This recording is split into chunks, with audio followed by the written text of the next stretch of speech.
experience. At least one provincial politician says Premier Alison Redford's government is covering up the number of children dying in its care, all while the province hides behind a veil of secrecy. That startling investigation by reporters at the Edmonton Journal and Calgary Herald. Some of the numbers they've discovered, look at them. 145 children have died in provincial care since 1999, they claim, but the province has only admitted to about a third of those deaths. Tonight, Paul Moore sat down with one of the families behind the numbers. He got the reaction to a government that even tonight still claims the system is working. Even at this protest a year ago for Alberta children who died in care, serious concerns and demands for an explanation from the government. Too many children are dying in foster care, and this needs to change. Now reported in the Edmonton Journal, a disturbing investigation finds foster kids dying when they're supposed to be safe. Dozens of deaths unreported. You live like this for the rest of your life in a state of loss. Velvet Martin's daughter Samantha spent most of her life in foster care. After years of unexplained bruises, concerned teachers, and untreated seizures, she died in 2006 when she was just 13.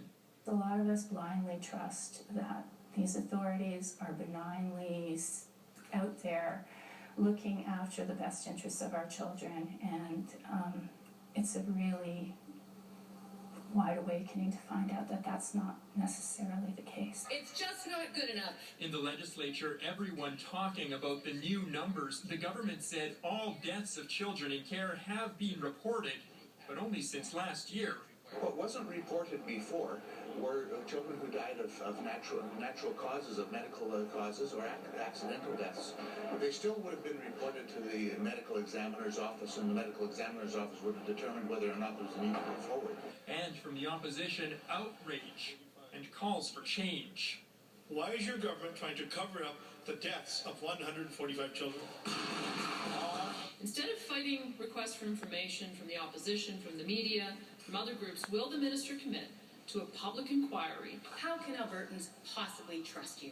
Because I worked in the family justice system, and I worked in child welfare, and I am a concerned Albertan just as every other citizen is. Saving face is not the answer. Velvet Martin wants more than talk. She remembers her daughter Samantha as playful and happy. It's not a personal attack on any of the ministry, but it's a cry, it's a plea to actually do something. But there will not be an emergency debate here at the legislature. The speaker decided he doesn't think that's necessary. Paul Moore, CBC News, Edmonton. It's something Edmonton